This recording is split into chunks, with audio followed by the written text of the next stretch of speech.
As a personal trainer, I'm sure you've been told that in order to get clients, you need to walk the gym floor. But I don't know about you, but I've always found that to be incredibly uncomfortable and unnatural. So in this video, I'm going to give you 3 strategies to engage with the members in your gym that do not include going up and correcting them on their form. If you're new here, my name is Alexander Lyon. I've been a personal trainer in London for the last 10 years now. I'm currently making around £90,000 a year, working 3 days per week. And on this channel, I help personal trainers to make more money and build better relationships with their clients. So if that sounds good to you, let's get into it.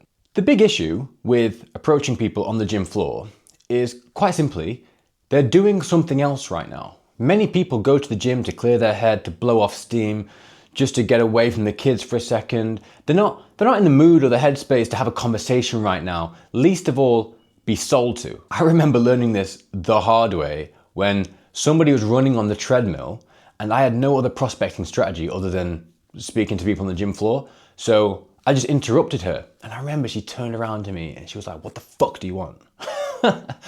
And ever since that point, it has been an absolute no-no for me just to interrupt people. And I've always thought to myself, to be honest, I've had it done to me. You know, people that don't know that I was a PT, they've come up to me in different gyms and tried to like sell me as a PT. And it's just not what I want. I don't want to be sold to. Like, I'm just trying to work out. Leave me the fuck alone. You know what I mean? So with that being said, let's discuss 3 alternatives, because this doesn't work for me. Maybe you're awesome at it, in which case you can just get rid of this video right now. But I'm awful at it and I don't even want to get good at it. So there are 3 alternatives. Let's go. First one, and in my opinion, the absolute best one, call the members, right? Simply be proactive, go to your management team and say, look, I'm looking to build value in the gym, but also build my business. What I propose is that you send me a list, or at least have a list for me of the last 100 people to join the gym. What I'm going to do is I'm going to call them as a courtesy call. I'm going to introduce myself and I'm going to basically ask them how their membership is going, get some engagement from them and offer them a complimentary personal training session with no strings attached. Surely, as long as there's no super stringent GDPR rules in that gym, they would be open to that, because that's something that they should be doing and they often don't do. When people take a call, they've made a decision to pick up the phone. Okay? Now, that doesn't mean that they're going to be in the greatest mood every single time. However, this is not corporate sales, right? When they pick up and you say, listen, my name is Alex and I'm from your gym, they're going to think, oh, a somewhat friendly face. Let me hear what he has to say. From there, you're very kind, you're very nice, you're very polite, and you also want to give them something for free, something that's typically very valuable. A personal training session, most people don't have PTs because it's expensive. So for you to give something like that for free, most of the time people are going to think, that's a decent deal. Why would I say no to that? Now, just to give you even more help, I'm going to give you my exact pitch. So my exact pitch is, ring, ring. Hello, who is this? Hi, my name is Alex. I'm from Pure Gym Fulham or wherever, right? I'm one of the personal trainers here, and I just wanted to give you a quick call to check in and see how your membership is going. I know you joined recently. See what they say. Yeah, it's going well. Oh, I've not actually been down yet. Whatever they say. From there, no problem at all, no problem. I understand it's quite a challenge when you first start. I can definitely relate. I've got a lot of clients that have the same issues.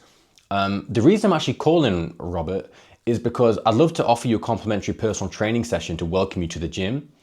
Basically, what we'll do is we'll sit down, we'll get to know each other for 10, 15 minutes. From there, I'll take you through a session based on what it is you want to do that day. And if at the end, if it seems like a good fit, then we can discuss working together. How does that sound to you? Why would they say no to that? It's a great deal. Unless they're gonna, the common one you get is that I already know how to train, so I don't need a PT. But in general, people are very open to that. And the way you can even soften it a little bit more is simply say, listen, if it seems like a good fit, then we can discuss working together. And if you don't want to sign up, that's completely cool, but at least you've got a friendly face in the gym that you can always speak to. Why would you say no? I can't get my head around, you wouldn't say no to that, right? So if you do that enough times, don't get me wrong, you will get some no's, but if you do that enough times, you're in business. I've built a full client base from 100 names before. And when I say a full client base, I'm talking 17 clients on average training twice a week. Some training once, some training 3 times, but that was a 35 session diary for me based off 100 calls. So even if you have to make 500 fucking calls, that is nothing compared to going up and speaking to 500 members in the flesh. It's way more difficult, way lower success rate, and quite frankly, nobody wants to speak to you when they're working out either. The second strategy has the same end point, but the entry is slightly different. So you're going to teach classes, right? Now, in some gyms, you have to teach classes as part of your contract. In other gyms, you can set up paid classes. So they may have classes on their schedule, and then you can say, listen, I want to set up a private class. It's going to be £5 entry. Now that £5 entry is important because it means someone's a little bit more committed than the people that do the free class. And you've also got a little indication that they're at least willing to invest on their fitness. To what level, we don't know yet, but at least they're willing to invest. So you set up a class. From there, the most important thing is you do a really good class, because if you don't do a good class, you're fucked. Now, at the start of the class and at the end of the class, you can basically say, listen, I'm offering complimentary PT sessions over the next couple of weeks. If you enjoyed this class, I'd love to, take you through a one-to-one session completely on the house. If that is something that's interesting to you, then at the end of the class, on the register at the front, just put 2 ticks next to your name and I'll give you a call later to set it up. Perfect. Zero friction. You're not pitching them individually, right? You're giving them a way to engage with you that's much lower friction. And also, this is a different one because you're not engaging them cold, you're actually essentially a little bit on trial yourself. Because once you say that at the start of the class, for the rest of the class, they're assessing whether or not you could be their PT. So you have to do a great class. You need to have good rapport, you need to have good energy, you need to be good with people. And if they like you, there's a good chance they're willing to spend 1 more hour with you. I'm not saying they're going to commit to 20 sessions, but they're willing to spend another hour with you, see what you've got, see if you can help them even more. And then it's your job to build that value and that perceived value so that you can then eventually make the sell. One thing to consider, and I know this is slightly contradictory to what I said at the beginning, is that a lot of people do classes because they can't afford PT. So you just need to try and be a little bit careful that you don't engage too much with time wasters. Now, I've gotten clients from classes before, but I've had my time wasted a lot from people in classes as well. So you just need to be a little bit more careful of that. If they do pay for your class, £5, £10 entry, once, twice a week, that might be what they can stretch to. You have to remember, if you're charging £5 a class, and they're going to do 2 of those every week, over a month, that's probably more than their internet bill, plus their gym membership. So it's starting to add up a little bit. So you just need to be careful of that fact and understanding of that as well, is that not everyone can afford PT, okay? But that doesn't mean you can't go and help them. It just means probably keep them in the class. But again, if you're looking to get clients, you need to be humble and you need to be willing to sacrifice your time in the hope and in a little bit of a gamble that you think you can back yourself to make the sell on the back end. Because if you're not willing to take the chance on yourself to make the sell, then you're in a sticky situation. The third strategy is one of my favorites, although I have to admit, I've never really had to do it before. And that's simply because I've been allowed to call members, but some people can't call members. So what I would do instead, if I couldn't do that, and I was still working in a gym, is I would set up a station. I would set up a station at the entrance of the gym, and it would have coffee and it would have snacks, right? Maybe protein bars, fruits, whatever. The other PTs are not going to do this, right? Because they're not as proactive as you. So you're going to set up this stand. On the way in, say hello, how are you today? What are you training today? Awesome, sounds good. Have a little bit of small talk. On the way out, come and grab a coffee from me and a piece of fruit, and let's have a little chat maybe, yeah? Or you don't even have to say, let's have a chat, but come and grab a coffee at the end. When they then come back, ask them, how was their workout? Was it good? Nice. Oh, was there a challenge?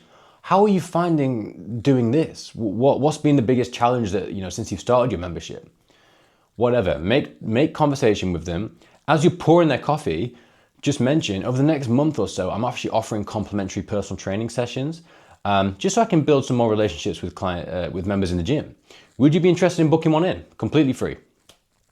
Explain what you'll do. same as before. We'll have a little chat, we'll do a session. At the end, if it seems like a good fit, then we can discuss working together. If not, at least you've got a friendly face in the gym. They're not gonna say no, right? If they like you, they're not gonna say no to that. Why would they? So again, that's your way in. These 3 ways, they all work, and they all do not include going up to people on the gym floor. So there are so many other ways that you can engage with people in a way that they're more likely to receive it in a good way. You have to remember, and I always think about this when we talk about social media as well, people's behaviors when they consume content on Instagram is different to TikTok, different to LinkedIn, and different to YouTube. It's the same thing. When people are in different states of their day, right? Whether it's they're brushing their teeth, or they're on their way to work, or they're working out, or they're on their way into the gym, they're in different states. You have to engage with them in different ways so that they receive the message in a good and constructive and calm way. If you put them in a position where they get their back up, it's very difficult for you to recover from that. And that's what I learned when I was just going around telling everybody their technique was rubbish. In a decent sized gym, you typically have around 2,500 members. And depending on the time of the day, you can get anywhere between 20 and 60 people coming in every hour. So let's say you spent 1 hour, or maybe, let's say you spent 1 hour, 5 days a week on that station. There's no reason why you're not speaking to at least 150 people. If you speak to 150 people over the course of the week, realistically, you should be able to book some of those in for consults. If you can get even 20% of those to do a consult with you, or a complimentary personal training session, that's 30 people. That's 30 people. Suddenly we're in business. And then if you can get those people, even half of them, to do a small package of PT, you've suddenly got 15 clients from 1 week of work. So with that being said, it all comes back down to the basic sales funnel of any in-person personal trainer. You have conversations. The more conversations you have equals the more consults or comp sessions.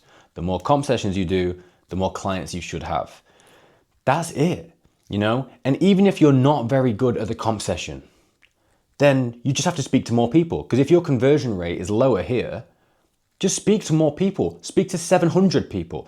Then it doesn't matter how bad you are at sales, you'll get enough clients eventually.